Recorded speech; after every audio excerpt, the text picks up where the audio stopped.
Núcleo de Telesaúde, Universidade Federal do Maranhão.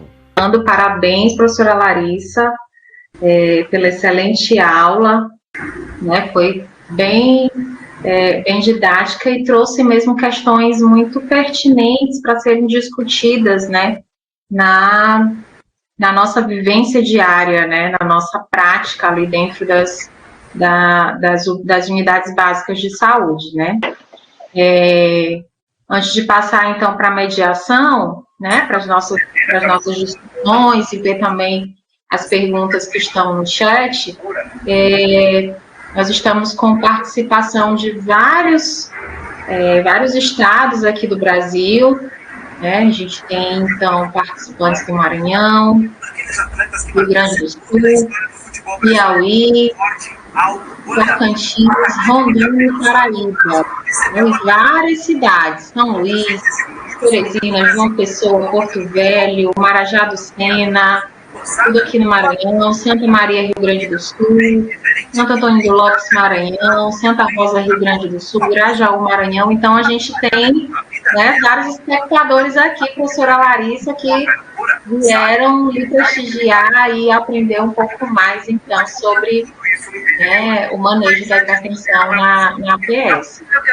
Eu deixo com vocês agora, né, professora Wilka, para fazer, né, as mediações. Tem algum microfone ligado? Acho que é o do Maurício? Todos os dias a gente traz para vocês. Pronto. Obrigada, professora Ariane.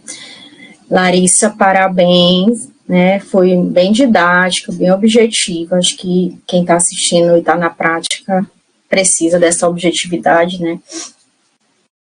E eu achei interessante algumas colocações, né? Enquanto o pessoal vai mandando aqui as dúvidas, vou tentar fazer um bate-bola aqui com a Larissa. Você falou da questão dos afrodescendentes, da nossa miscigenação, né? E aí me fez pensar muito nas áreas quilombolas, né, que a gente tem tanto no Maranhão, né, para a gente reforçar, né, a necessidade de se olhar para essas drogas, até pela a questão da compra, né, assim, às vezes a gente perde aquele tempo usando outras drogas, enquanto poderia se pensar, poxa, eu estou numa área quilombola, eu já poderia pensar logo no bloqueador de canal de cálcio e no tiazídico, né. Eu fiquei pensando nessa nossa realidade também. Sim. Isso é uma coisa que a gente precisa estar ligado, né?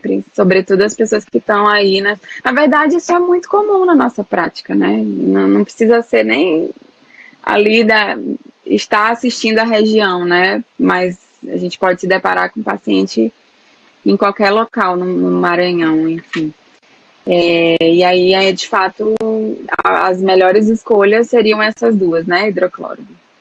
E a gente está pensando em gestão, né, nas compras, assim, que às vezes se custeia, quem trabalhou nos interiores sabe, o tanto que se compra, às vezes, por exemplo, um captopril e que se talvez se comprasse uma lodipino seria mais efetiva ali para aquela população, visto que é muito miscigenada, né, então esse aspecto é importante a gente ter essa clareza, né.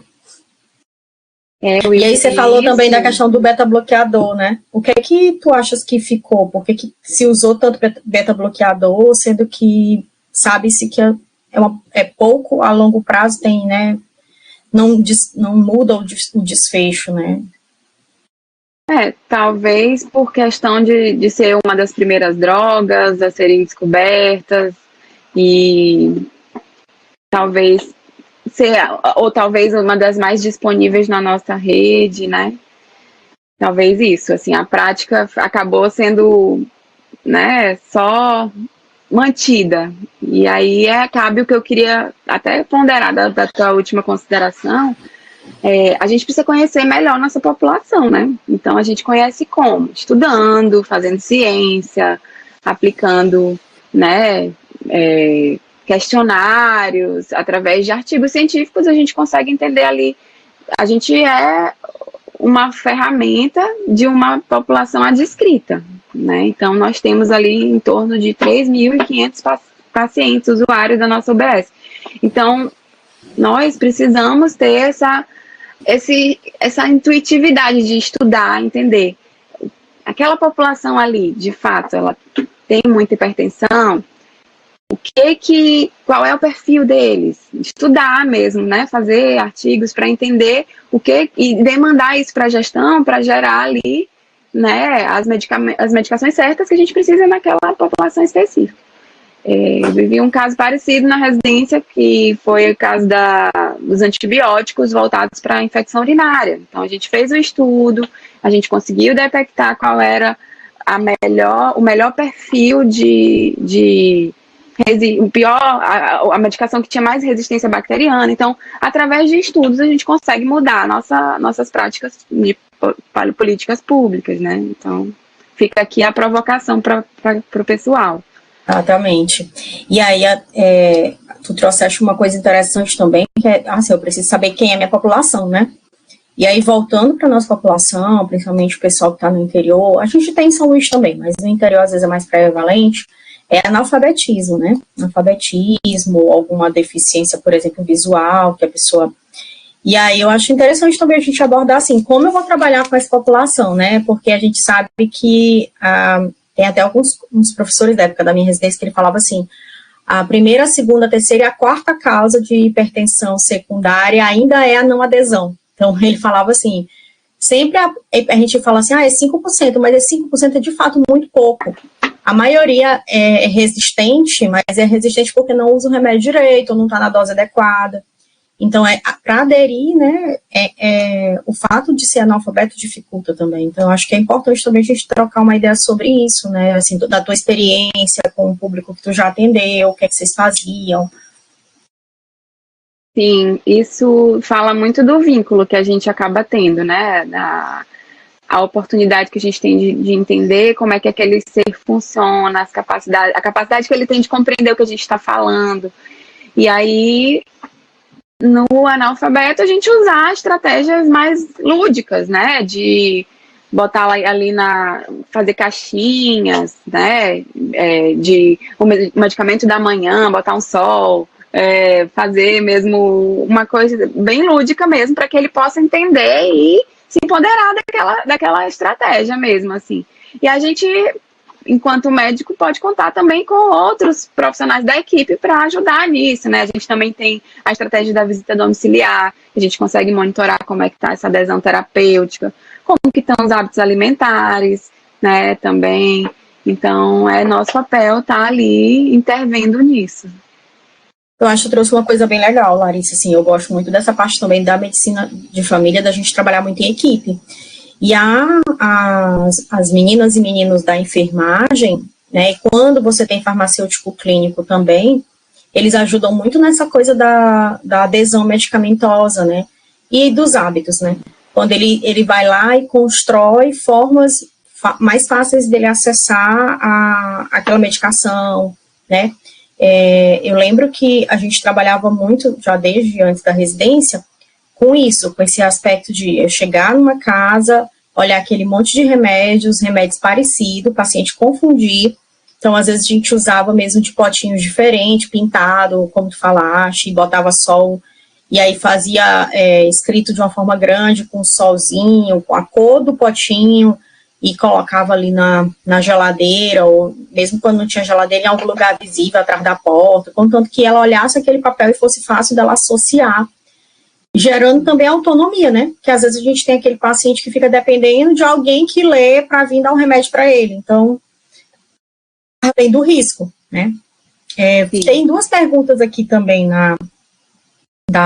do pessoal do YouTube mesmo, que um seria a questão dos aparelhos para medida em casa, né? Porque tu falaste também na medida residencial, quanto ela é importante até para fechar o diagnóstico, que evita o jaleco branco, a síndrome do avental branco. E aí ela falou um pouquinho do aparelho, assim, se a pessoa tiver interesse em comprar, qual que é melhor, o que a gente aborda, o que a gente indica. O mais prático seria aquele da braçadeira, né, que fica aqui na região da braquial, o digital mesmo, ele funciona muito bem, né, ele é prático para o paciente, ele tem uma captação boa para as medidas de efetividade mesmo. Então, posicionar 2 centímetros acima da borda, da dobra do cotovelo, com todas aquelas orientações que a gente falou na aula e que precisam ser enfatizadas também pela equipe de saúde, né? Treinar aquele paciente de saber fazer. Então, o esfigmomanômetro digital da braçadeira, né, da braquial aqui, sem ser o de punho, o de punho ele acaba tendo uma medida menos efetiva do que o de braço. Assim. E a diferença de valores é pequena, né? Quase a mesma coisa. Exato. Vale a pena investir, né? Porque é um monitoramento contínuo, não tem jeito. Uma vez que a gente começa a suspeita, a gente vai precisar fazer esse acompanhamento em conjunto por algum tempo. Então, acaba sendo um investimento importante. Aí, a outra estratégia que a gente poderia direcionar para a nossa gestão local, né? De quando precisa, por conta de uma recorrência muito grande de pacientes que precisam fazer essa medida, pode ser uma estratégia também nossa. Ótimo. E aí, eu tô com a mão levantada aqui um tempo. Desculpa, não tô... Ai, não tô vendo, desculpa, porque eu tava no YouTube. Pode falar. Vocês estão vendo na tela aí, mas nós estamos aqui de primeira mão lançando, né, para os municípios do estado do Maranhão que quiserem implantar o TeleCG, é só apontar o seu celular para esse QR Code que está aí. O Maurício já vai botar um outro QR Code grandão, né, que vai ter acesso ao canal de comunicação. É só preencher lá os dados e que a gente imediatamente entra em contato e começamos a fazer a implantação dos pontos, né? E serão todos implantados remotamente. O município só precisa ter o eletrocardiógrafo compatível, né, com o sistema necessário. São 6 modelos, né? Não são muito caros. E a maioria dos laudos são feitos em, no máximo, 2 horas. Então, é bom para o município, é bom para todo mundo. Isso. Já fiz meu merchandise, vou me retirar um pouquinho para não tirar o brilho de vocês, mas eu queria dizer que esse é um momento de muito orgulho para todos nós do Telesaúde, especialmente por estarmos aqui com 2 médicas de família brilhantes, que eu tenho o maior respeito e o maior carinho, e dizer que eu estava aqui caladinho ouvindo para ver se eu fazia as coisas certas, e eu descobri que eu faço tudo certinho, porque eu sou perfeito. Então, os municípios do Maranhão que estiverem aqui nos assistindo, que quiserem assistir, quiserem implantar o telediagnóstico, pode fotografar esse QR Code. Maurício, bota o QR Code maior aí agora, querido.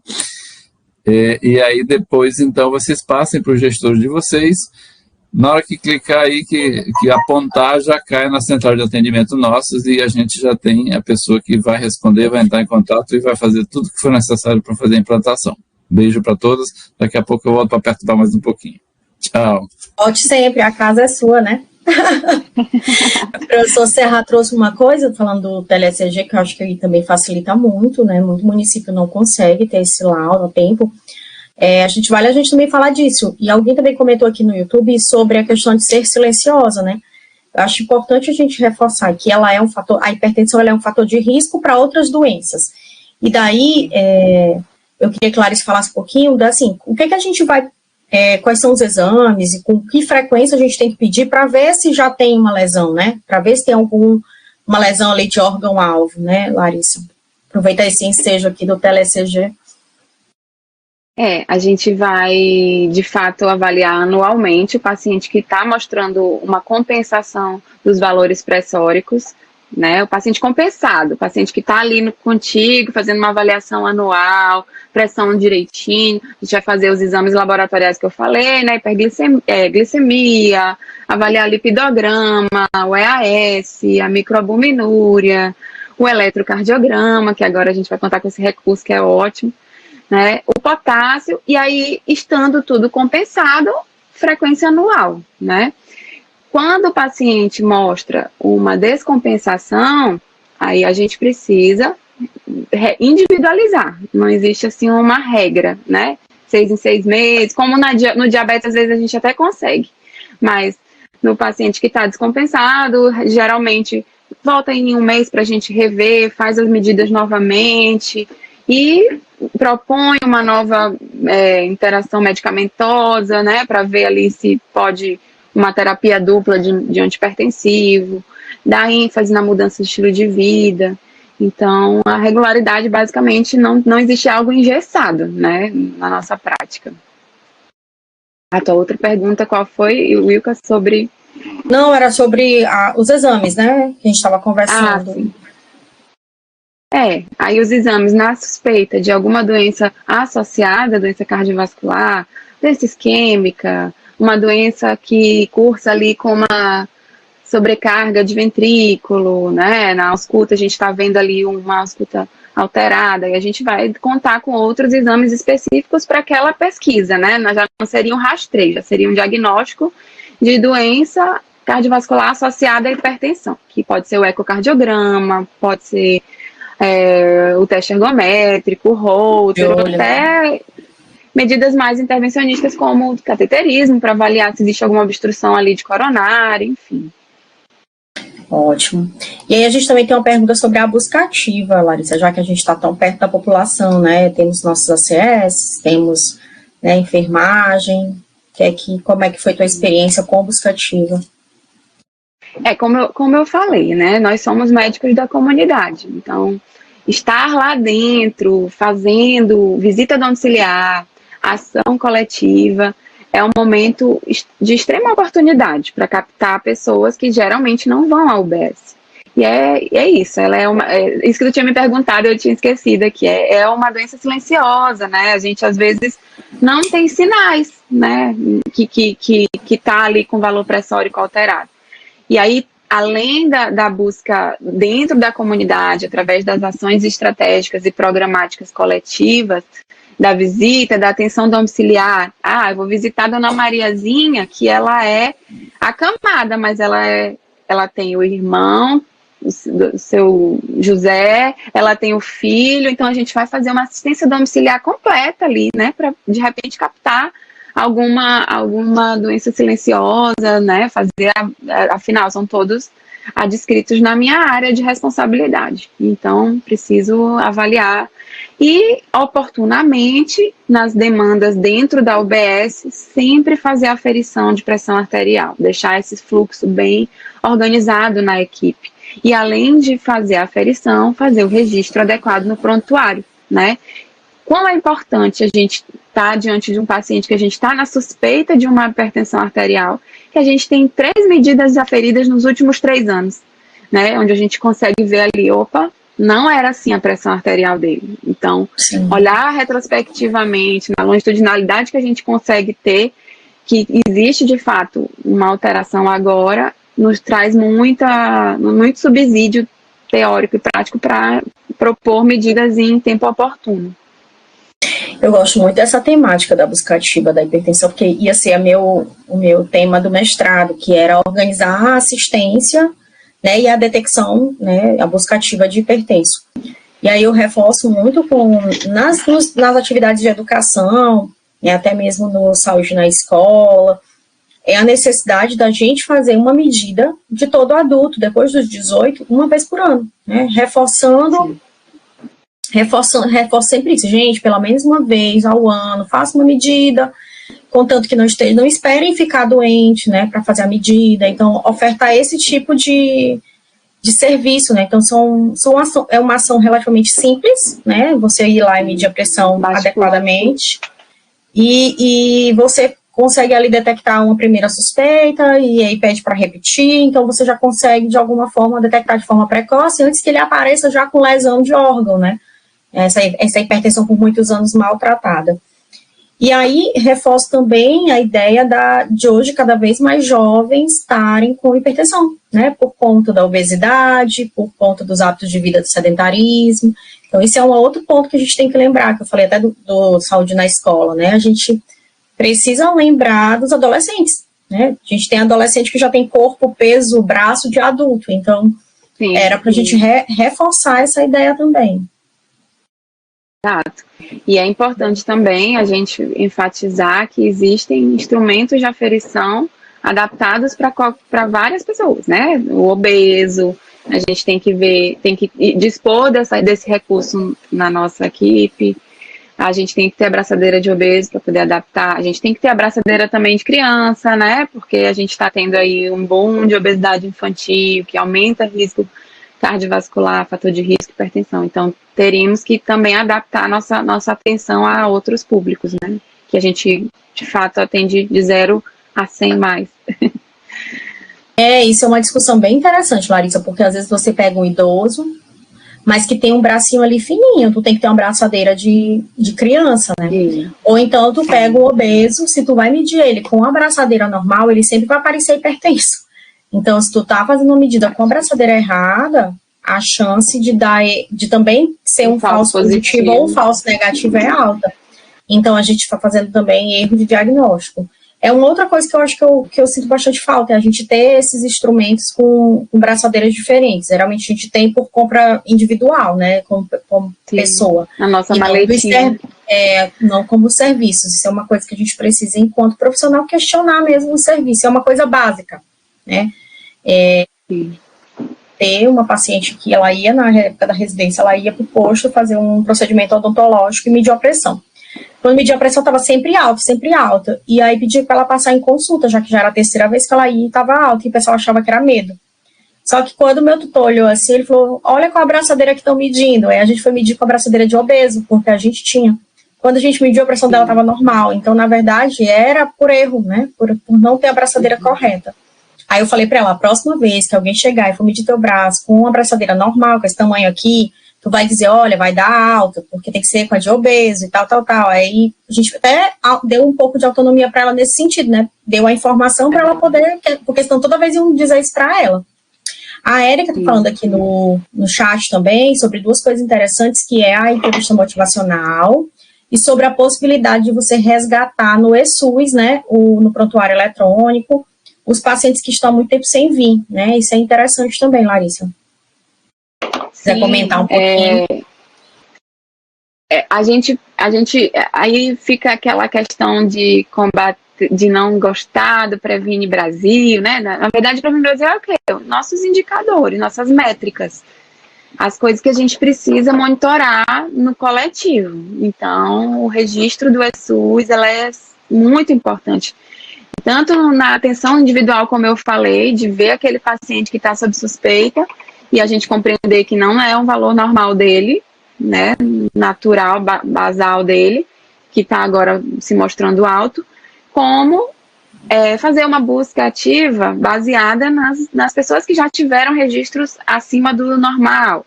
Chamar essas pessoas ao longo de um ano, retrospectivamente, chamar pessoas que tiveram valores alterados, ver como é que está hoje, se foi realmente, de fato, o diagnóstico se fechou, como é que está a adesão terapêutica. Isso aí é uma linha de cuidado, né, que a gente precisa fazer na nossa prática para que evite aí ter complicações, necessidade de intervenções, internações. São medidas sensíveis da atenção primária, né, que a gente pode evitar internações sem necessidade ou procedimentos sem necessidade. Em relação à entrevista motivacional, meninas, eu queria só fazer um comentário. A Érica é uma estudante daqui de São Luís, viu? Muito obrigado, Érica, pela participação. Nós temos muitos estudantes aqui, enfermeiros, diferentes profissionais. E eu fico muito feliz quando a gente tem estudantes participando, porque é uma iniciação à telemedicina, que é o presencial, uma iniciação à teleeducação, e ao mesmo tempo está muito interessado na atenção primária. Tudo que a gente quer. Obrigado, Érica. Participe sempre. E a atenção, a entrevista motivacional, a gente consegue ali entender em qual fase pode ser uma nova temática, né, Wilka, para a gente falar aqui. Com certeza. Em qual fase aquele paciente está? Se é um paciente que está em estado de contemplação, de pré-contemplação, ação, manutenção, uma recaída, né? Todo hábito, mudança de hábito que o ser humano precisa ter em algum momento, o médico de família tem estratégias e habilidades de comunicação para captar qual é o momento que ele está ali para poder estimular em algum momento fazer a mudança, né? Então, a entrevista e a abordagem motivacional, ela é importante, uma ferramenta super importante para a gente poder mudar em tempo oportuno desfechos negativos potenciais, né, como uma doença isquêmica, enfim. Mais alguma dúvida, gente? Podem mandar. Obrigada, Érica, pela participação.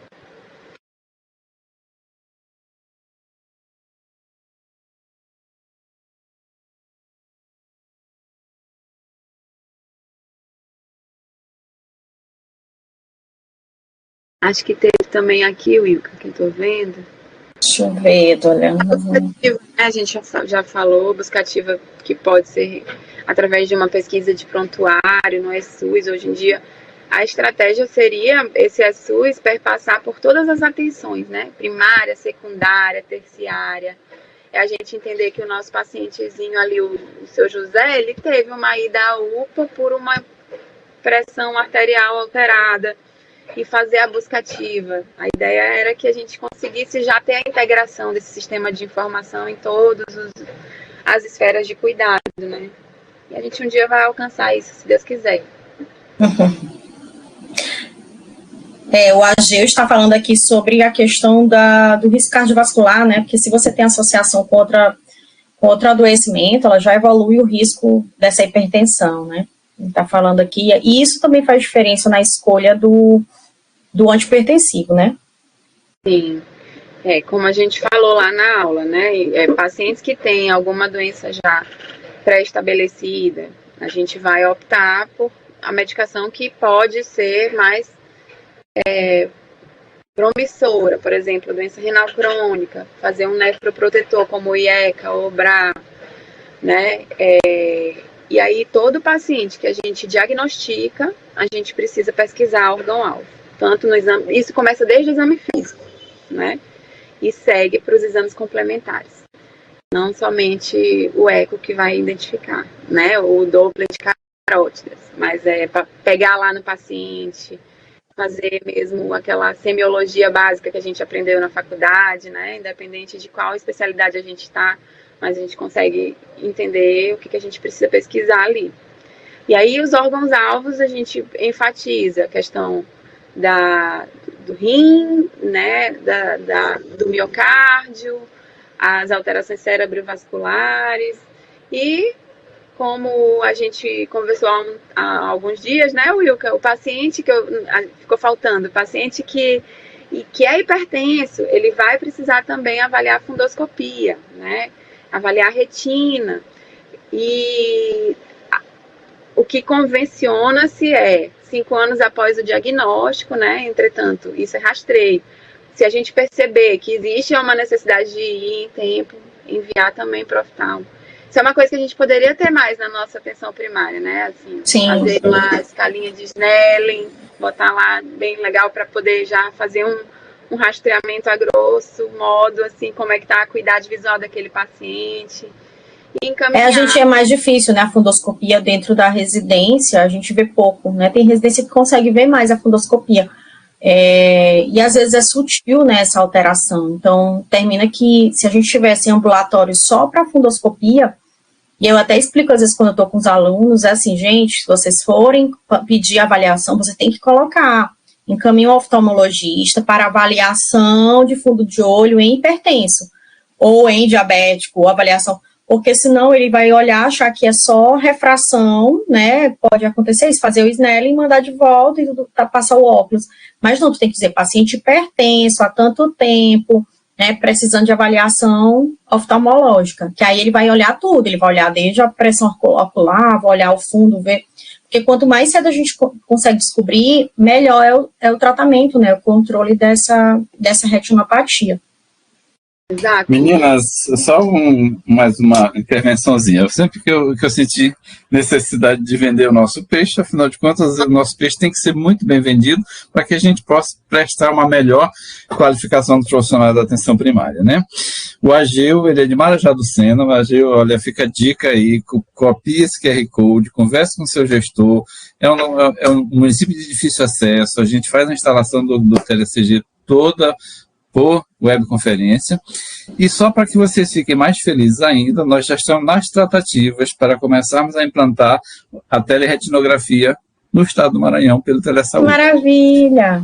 Amanhã já vou participar de um evento para tratar um pouco desse assunto, mas isso já está em estágio adiantado, né? E a gente, muito em breve, eu vou colocar uma telinha aqui também, que nem essa. Vamos fazer teleretinografia. Claro, não é o exame oftalmológico completo, como vocês indicaram, que deve ser, mas para fazer rastreamento e controle diabético já é uma ferramenta hipertensos, fantástica. Com certeza. E vai fazer com o velhinho lá na UBS dele, ele não vai precisar sair de lá para ir para lugar nenhum e vai ser muito top, viu? Só notícias de última mão. Feliz com essa notícia também. É interessante a gente falar de referência e contra-referenciamento, né? Nessas medidas aí tecnológicas ajuda muito a gente ter o retorno, mas nas situações básicas onde a gente encaminha, né, a gente não conta ainda com isso, cabe nós, né, enviarmos uma historinha e solicitar o retorno, né, para a gente poder registrar também em prontuário como é que está se existe ou não essa lesão de órgão-alvo. Me fiz compreender? O contra-referenciamento, né, que é uma coisa ainda muito... é nosso calcanhar de Aquiles, assim. Mas a gente torce que as tecnologias nos ajudem nisso, né.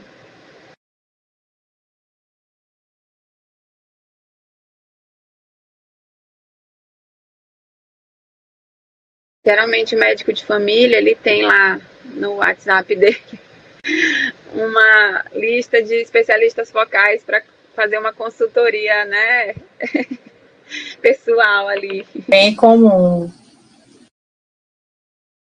Se temos mais alguma dúvida aqui, gente. A pessoa está perguntando o que é um QR Code. QR Code é esse códigozinho aqui, né, que está pequenininho, que a gente já vai botar um grande. No pequenininho também o celular capta. Tá? E esse QR Code aqui, ele é especificamente para quem tiver interesse em montar um serviço de eletrocardiograma, né? Aponta para aí, olha aí, o Maurício já botou o grandão, agora quem foi o Flávio Brito, eu não sei se é o Flávio Brito, meu vizinho aqui, mas se for um prazer te rever, Flávio Brito, aponta esse QR Code que já cai direto na nossa central de atendimento específica para os casos de implantação de teleeletrocardiograma. A gente vai ter uma pessoa disponível para atendê-los, para conversar com vocês, para passar todas as orientações. E se vocês já tiverem o equipamento aí hoje, por exemplo, e fizer a solicitação hoje ou amanhã, na próxima semana já estarão com o TLECG implantado nas unidades básicas que atenderem os requisitos, tá bom? Vamos que vamos. Só alegria. Uma questão também que eu vou trazer, Larissa, é sobre a questão dos idosos, os grandes idosos, né, que cada vez mais na nossa população, que são as pessoas acima de 80 anos. Que aí a gente precisa ter um olhar diferenciado para esse público. Recentemente, né, saiu aí nas diretrizes europeias, sobre a gente não ser tão rigoroso com as metas desse público, né? Eu queria trocar uma ideia para o pessoal também sobre isso. Sim. A senilidade, né? A senilidade, ela tem diversas alterações fisiológicas que geram, né, alterações que não necessariamente na captação, na avaliação do exame físico podem ser consideradas doenças. E isso fala muito sobre diagnóstico, né? E sobre tratamento acaba sendo a consequência disso. Então, as carótidas inevitavelmente vão ter algum sopro, a avaliação pressórica pode ter um limiar maior. Então, a saúde do idoso requer mais individualidade ainda, assim. Requer mais longitudinalidade ainda, né? Visão integral. Então, a meta pressórica vai ser mais individual ainda. Mais individual ainda. Eles falam que é aceitável até eles ficarem sem medicação se tiver uma pressão até 160, né? Tipo, acima de 160 que a gente deveria, da sistólica, a gente deveria entrar com medicação, visto que o risco da gente baixar, já que ele está acostumado com aquele valor, né? A gente baixar muito, ele pode fazer hipotensão, ter tontura, né, queda, então tem mais risco a queda do que do que a pressão e fazer um AVC, né? É mais danoso do que benéfico, né? O Ageu trouxe uma dúvida muito interessante pela tua participação, viu? O score de Framingham é um score de baixo custo, onde a gente vai precisar, assim, de complementar só a medida do colesterol e do HDL, né? Aí a gente vai precisar do peso, da questão da anamnese, né? Da pré-existência de doenças cardiovasculares e a medida pressórica. Então, ele pode gerar um dado super importante no sentido de escolher qual paciente que a gente vai, de fato, usar as estatinas, né? Antigamente, todo paciente hipertenso, os focais indicavam a utilização da estatina. Mas isso foi estudado, entendido que não necessariamente as estatinas, a simvastatina, a rosuvastatina, ela promoveu uma melhora do desfecho da hipertensão ou do grau de comorbidade, de complicação gerada pela hipertensão. E nem a mortalidade. Então, isso pode ter tido... o Framingham é um marcador super importante para direcionamento do uso da estatina, né, no momento exato. Ele promove ali, através de um cálculo, qual o nível, né, se tem um risco médio, baixo ou alto, e a partir de 10% na população geral é interessante usar, assim, a estatina. E aí, só reforçando essa ideia do Framingham, se a gente for pensar no diabético, ele automaticamente já é alto risco, então nem pensem duas vezes, hipertenso diabético já é alto risco.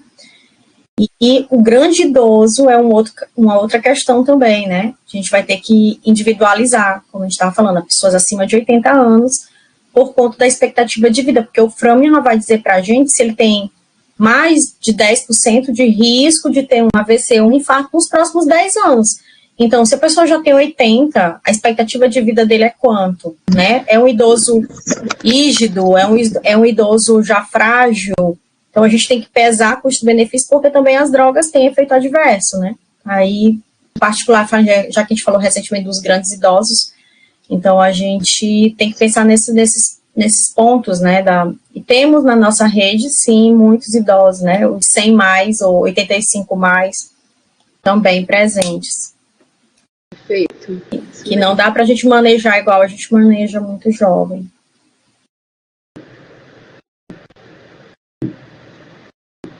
É isso. Temos mais alguma participação? Ver se mais alguém quer fazer alguma pergunta. Vamos lá, pessoal, perguntem. Não é todo dia que a gente tem 2 médicos desse quilate aqui à nossa disposição. Tirem todas as suas dúvidas, façam sugestões, contem as suas experiências. Esse aqui é um espaço de aprendizado transversal. Aqui ninguém quer ensinar nada para ninguém. A nossa ideia é discutir, crescermos juntos e aprendermos juntos. E é sempre muito legal, muito interessante quando tem alguém que conta a sua experiência, né, a sua dificuldade que tem lá na ponta, né?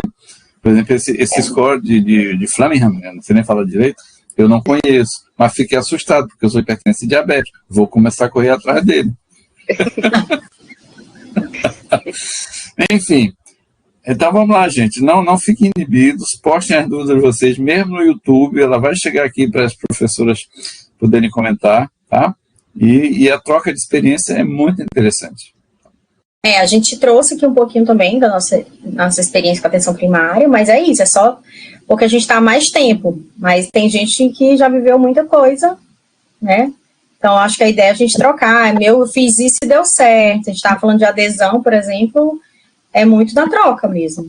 Eu já fiz isso em tal lugar com tal pessoa e deu certo. Não sei quem já fez isso, desde que tenha, né, seja ético. Exato. O Agil está falando que a UBS que ele trabalha fica 30 quilômetros depois de Marajá do Sena. Então, deve ser zona rural. E zona rural a gente tem mais desafios, né, Agil? Ter esse olhar, ter os grupos que Larissa também falou, né, de grupo de atividade física, as pessoas se juntam ali na área. Às vezes a gente não tem um profissional externo para dar apoio com mais frequência, mas a população, às vezes, ela é mais unido ali mais próximo. Então, se a gente fizer só um primeiro despertar para eles da ideia de fazer um grupo de caminhada, um grupo, eles às vezes vão sozinhos depois, né? A gente só precisa dar a ideia que às vezes eles não pensaram ainda. Ou quando a gente tem essas regiões também de zona rural, a gente tem hábitos muito parecidos, né? Então, a gente precisa dar uma olhada se ali não tem um hábito em comum que esteja sendo, de certa forma, nocivo, né? Por exemplo, a gente tem no Maranhão, em algumas regiões, de você salgar o peixe, de salgar o camarão para não estragar, que às vezes não tinha eletricidade. Então, até hoje as pessoas usam muito esse método e não dessalga a quantidade que deveria. Então, tem uma ingesta de sódio muito mais alta. Então, isso às vezes é cultural, a gente precisa pensar. E é gostoso, viu? Sim, mas já tem que dessalgar um pouquinho mais. Interessante, e Wilka, isso que você falou. A gente sabe que a atenção primária à saúde, ela é a porta de entrada preferencial, né? Da nossa rede de saúde. A porta Mostre seu rosto, Ariane. Se apresente para o povo, Ariane. Deixa eu abrir aqui a câmera. Pensei que estava aberta. Deixa eu abrir. Então, eu sou muito suspeita também, assim, eu amo trabalhar na atenção primária. E quando a gente trata com esses grupos, que são os grupos prioritários, né, da nossa atenção dentro da atenção primária, uma coisa que eu percebo que tem se perdido muito e que eu acho que a gente precisa resgatar bastante é a formação de grupos, né, desses grupos prioritários. Isso tem se perdido muito ao longo do acompanhamento na APS, né, e são vários fatores envolvidos nisso. Um deles o fim do NASP, né? O fim do NASP também. O da atenção primária em saúde, né, acaba colocando para nós profissionais a necessidade de atendimento individual, de atendimento dentro do consultório para gerar, né, esse financiamento da APS, e muitas das vezes os profissionais acabam deixando de lado as famosas atividades coletivas, que ajudam muito, né, no controle e no tratamento, também na adesão desses pacientes ao tratamento. Então, por exemplo, formação de grupo de hipertensos ali dentro daquela unidade de saúde, né? Como é interessante você reunir aquele grupo de hipertensos para discutir mesmo, né? E aí a escolha do tema que vai ser discutido, às vezes surge até dentro do grupo, e o interessante é isso, eles pedem, né? Vamos falar sobre alimentação, vamos falar, às vezes, sobre a questão da sexualidade, né? Que pode acabar mexendo ali também por conta da doença. Então, são questões que eu acho que a gente precisa voltar a resgatar dentro da atenção primária de saúde, mesmo, né, não sendo hoje o foco para o financiamento, né, da APS, mas que a gente percebe que são atividades que vão, sim, colaborar bastante aí para adesão. Você comentou aí a respeito da atividade física, né, de formar grupos para esses hipertensos fazerem caminhada, por exemplo. Então, tudo isso pode ser estimulado nesse Larissa, grupos, fecha né? seu microfone um pouquinho, Larissa. Está dando muita interferência. Abre só quando falar. Você também tá, Ilka, por favor. Obrigado. Pronto, Larissa. Então, Agora vai ficar top. Eu acho que a gente precisa voltar a resgatar, né, isso, essa formação desses grupos. E eles adoram, né? Os idosos, então, e os idosos hipertensos, então, eles amam essas atividades coletivas, e aí a gente pode, como vocês falaram também, trazer a equipe multiprofissional, né, os profissionais da eMulti, para trabalhar junto, né, em equipe, cada um aí dentro das suas especificidades.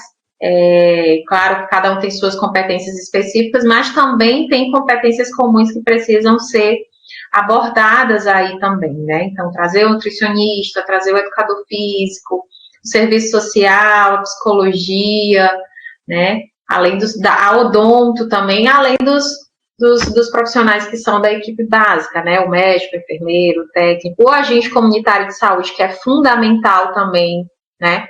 Na busca ativa desses hipertensos que não estão aderindo, que não estão, né, vindo para as consultas lá na UBS, para que se possa ser feito essa visita domiciliar. Então, eu acho que são muitas estratégias que precisam ser retomadas e resgatadas, né, dentro da APS. Vocês percebem isso também na prática de vocês? Demais, Ariane. Falaste, Ariane. A gente está cada vez mais sugado pela assistência, né? E aí a gente acaba mantendo a lógica de apagar a fogueira.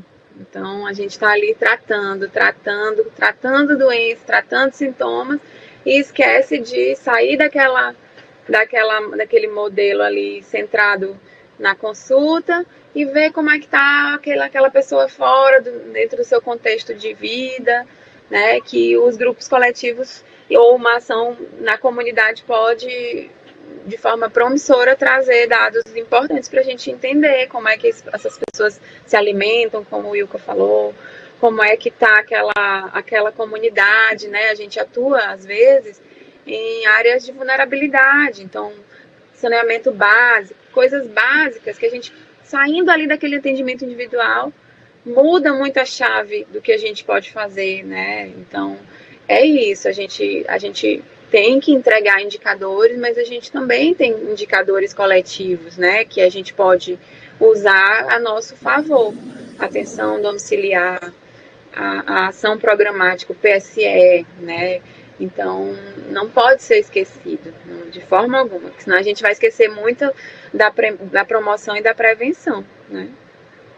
Gente, eu queria aproveitar e dizer só um instantinho, por favor. O comentário da Érica Barros é que nos fortalece, nos anima e nos impulsiona a ter esse tipo de atitude. Vocês estão vendo o que ela colocou aí?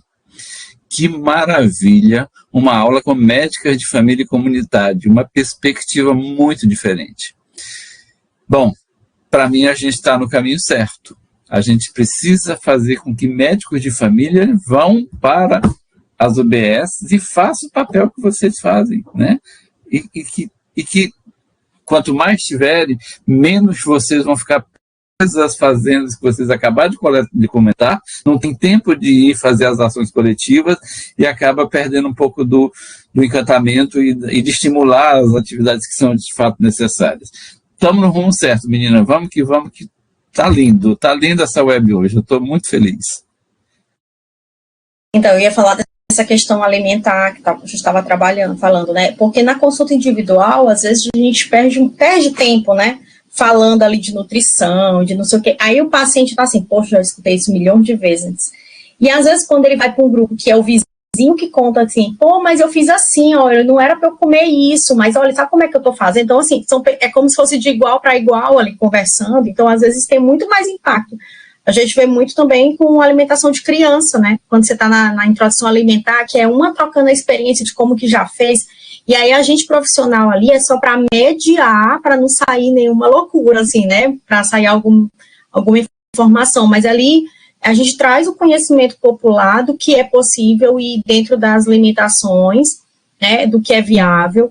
Então, eu acho que tem muito a ver com a gestão do trabalho mesmo, né? O quanto a gente foi sugado, médico, enfermeiro, equipe, o quanto se desmontou, de certa forma, né? Essa estrutura aí, medicamento, assistência. Então, as equipes estão sobrecarregadas, mas aí, assim que a gente for conseguindo se redistribuir, né? E sair um pouquinho do consultório, e aí a Larissa falou do PSE, assim, PSE eu acho que quando a gente pensa em hipertensão, é muito precoce, né, assim, a gente tem que abordar eles desde sempre, por quê? Porque é nessa fase, lá na infância, primeira adolescência, que eles começam o uso abusivo a forma como se alimenta, né, muito comida industrializada, né, a gente começa a poder trabalhar isso, é a prevenção real da hipertensão, né, diminuir lá a salsicha, diminuir a linguiça, o unicimiojo.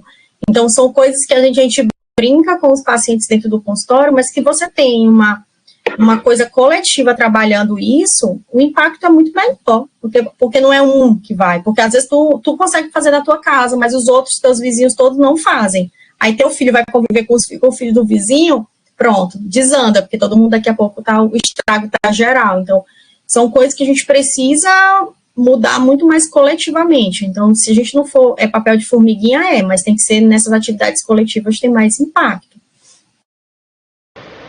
Isso, o caso das equipes em zona rural, né? A gente pode, de repente, tem que ter criatividade, gente. Botar ali uma hortinha na comunidade, onde todo mundo contribui, faz o seu, e gera ali uma agricultura familiar, né? Uma coisa que pode trazer muito benefício para a comunidade, assim. Tem várias possibilidades que a gente pode fazer aí dentro da comunidade. A atenção comunitária, ela quebra muito paradigmas, né? Assim, daquela medicina centrada na doença, né? Gente, a Carla Vitória, ela é uma estudante de Rondônia, está em Porto Velho, e ela está pedindo se vocês podem falar um pouquinho sobre a questão da grávida e a hipertensão arterial. A hipertensão arterial na gravidez, ela pode cursar com proteinúria, né, edema, mas, assim, são medidas que podem ser feitas desde a primeira consulta, avaliação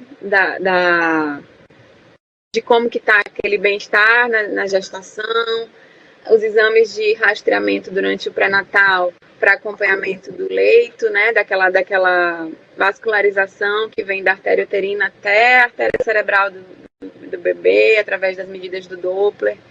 Então, o diagnóstico ele deve ser feito o mais precoce possível. Muitas das vezes, a medicação ela só é uma coisa paliativa ali para reduzir desfechos muito negativos, e o desfecho mais efetivo, potencial, seria a cesárea, né? E a gente deve postergar ao máximo para que esse bebê se desenvolva, né? Ou cesárea ou parto mesmo, normal, enfim, dependendo das contraindicações ali.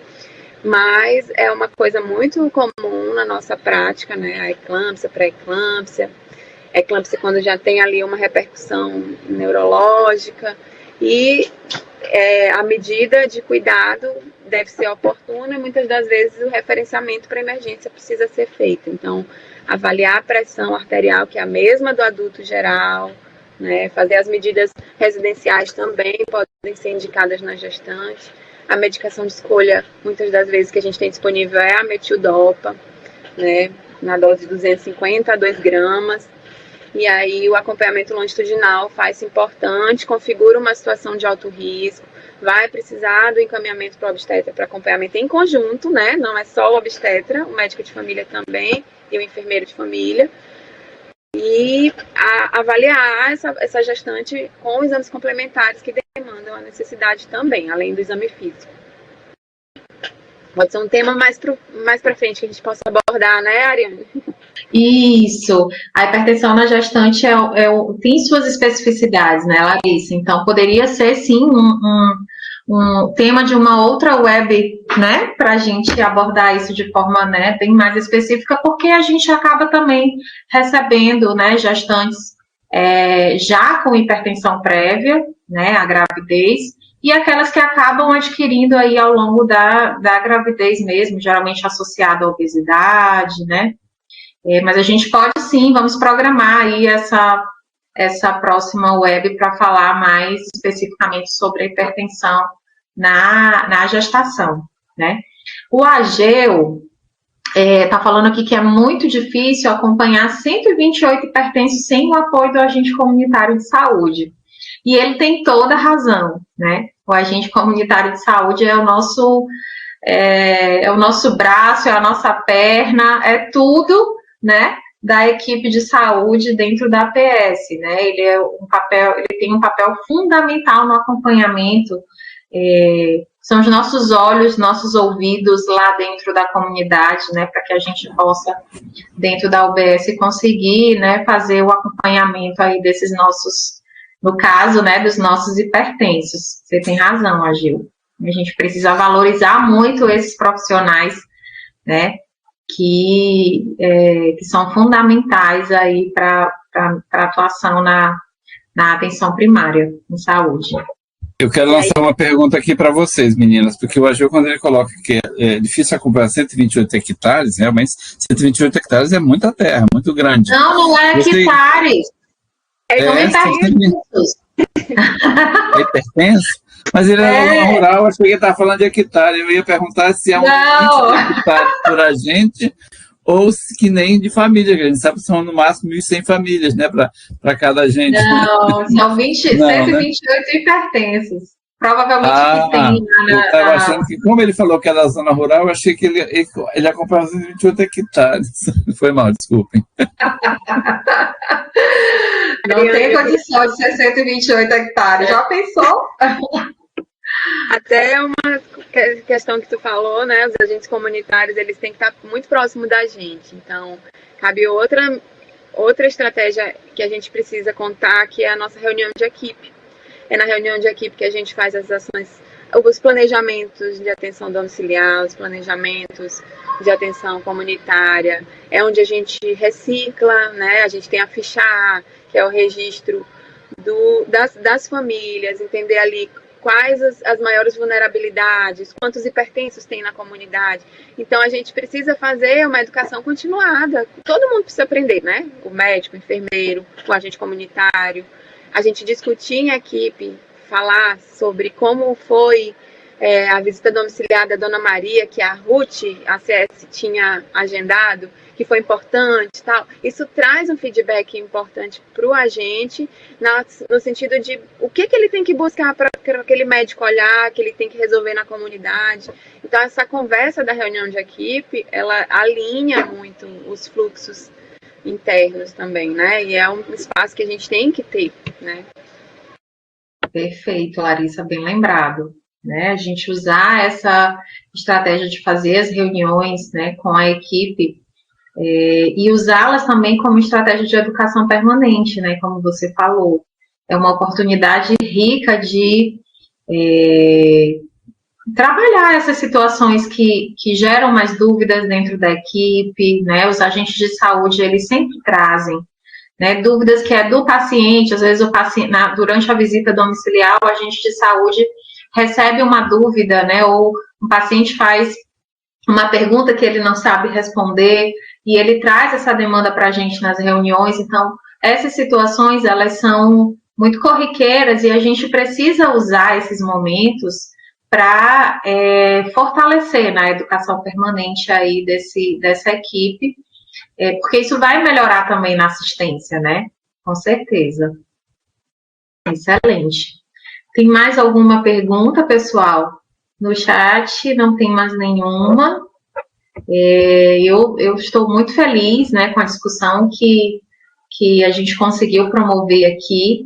Eu acho que foi até para além do tema, né? A gente discutiu sobre a importância da atenção primária em saúde, sobre esse resgate, né, de assistência, né, esse resgate de promoção da saúde, de prevenção de doenças, para além da hipertensão arterial. Eu acho que foi um debate muito, muito importante, muito interessante, e se não tiver mais nenhuma pergunta, né, a gente reforça aqui a importância de vocês fazerem o preenchimento lá da lista de frequência, né, para vocês receberem o certificado de vocês via e-mail, e muito em breve essa aula vai estar editada e disponível, né, na nossa plataforma do YouTube, para que vocês possam, né, acessar sempre que vocês precisarem, porque foi uma excelente aula aí da professora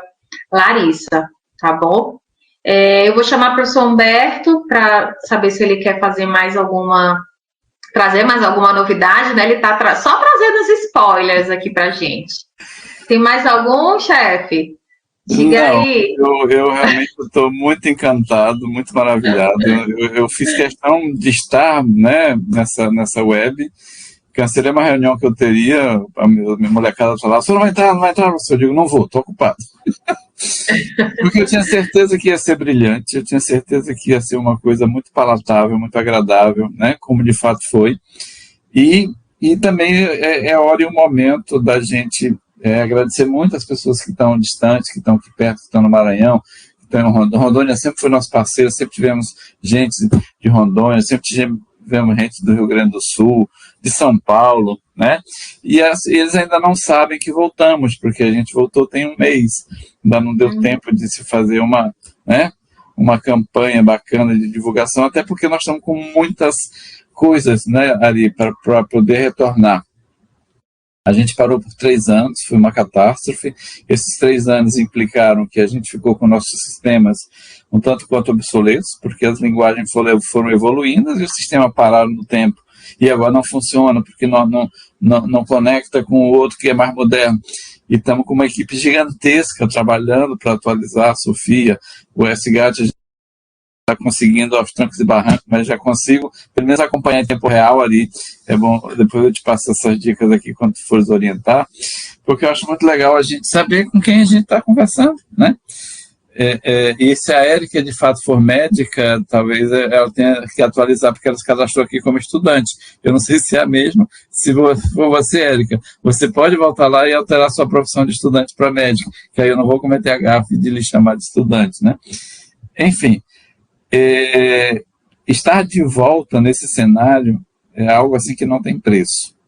E assim, como spoiler, que não é spoiler, né, que nós já estamos também, a Ariane pode falar sobre isso, articulando as voltas dos nossos programas de teleeducação, né, que a gente já teve no passado, telehanseníase, e agora telehanseníase associado com teletuberculose, as duas, a gente fazendo ações de teleeducação, faremos ações de teleeducação junto, a saúde mental em um clique, eram tantos, Ariane, que você e agora a gente vai vigilância biológica, né? E agora a gente vai entrar com um projeto de autismo e neurodiversidades. Olha, né? Que coisa linda.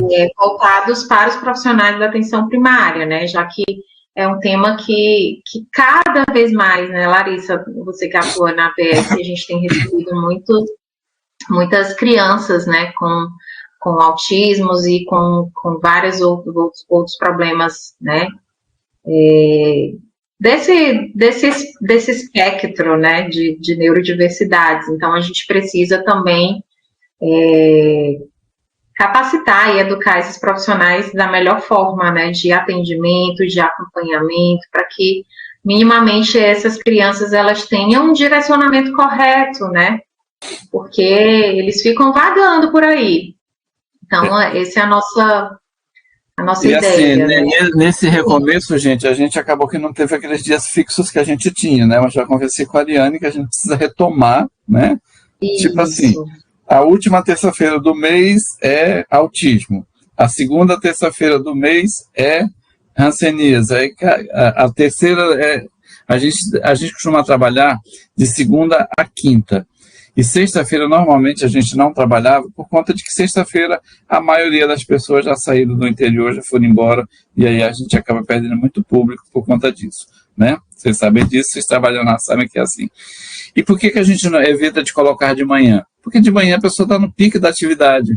O médico não vai parar o ambulatório dele para assistir uma aula, muito embora ele queira muito, né? Mas ele sabe que vai ter o vídeo depois, mas é importante participar ao vivo, é importante contribuir, é importante dialogar conosco.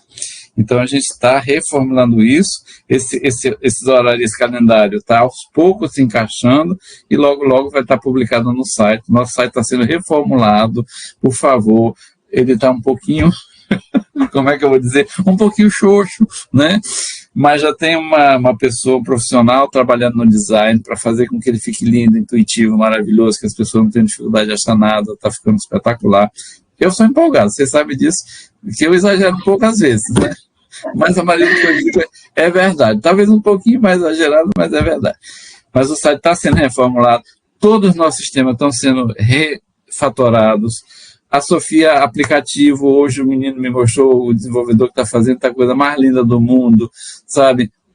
Tudo voltando ao normal. Eu acredito que em 2, 3 meses no máximo, nós vamos voltar ao nosso apogeu, que nem a gente parou no fatídico 31 de dezembro de 2020, por conta daquele infeliz governo que nos tirou a oportunidade de continuar. Deixa eu calar a boca para A Érica, deixa eu falar aqui. A Érica já falou que atualizou o cadastro dela. Na época ela ainda era estudante de graduação, então a gente aproveita aqui a oportunidade para pedir para que todos vocês façam essa atualização no nosso cadastro para a gente saber, né? Se você era estudante há 3 anos atrás, né? Que a gente parou há tanto tempo, e hoje você já é profissional, por favor, né? Aproveite para atualizar lá a sua formação e vai dar tudo certo. Larissa, muito obrigada, né? Mais uma vez. Você sempre será muito bem-vinda aqui nas nossas atividades de teleeducação. Prepare-se que a gente vai chamá-la, né, mais vezes para a gente conversar aqui. E obrigada a todos vocês que participaram, que estiveram, né, online até agora. A Wilka precisou sair, ela não estava se sentindo muito bem, mas quero deixar aqui o meu agradecimento para ela também por essa mediação e por essa discussão que ela trouxe aqui junto com a Larissa. Tá bom? E só um spoiler, Larissa já é uma das nossas, ela já é nossa eu já estou sabendo. Só falta a Sofia voltar a funcionar plenamente para a gente mandar para a Larissa responder, mas ela já está... Enquanto isso, ela fica na teleeducação comigo, deixa ela aqui comigo. Excelente. Obrigada pelo convite, gente. Um abraço. Larissa, você quer falar alguma coisa? Agradecer o convite, a oportunidade, espero ter sido, né, ajudar aí alguma coisa na atenção primária. É uma área que eu tenho muito apreço, assim, não sei fazer outra coisa, e eu acho que é a forma que a gente consegue promover saúde, assim, precisa organizar a atenção primária, as outras coisas precisam também, mas a atenção primária é uma coisa que está já há muito tempo sofrendo, né, mudanças, repercussões diretas aí de mudanças de gestão, então a gente precisa voltar a ter uma organização que o resto vai fluir também. Então, estamos aqui porque precisar. Tá ótimo. Muito obrigada, pessoal. Uma boa tarde e até a próxima. Tchau, tchau.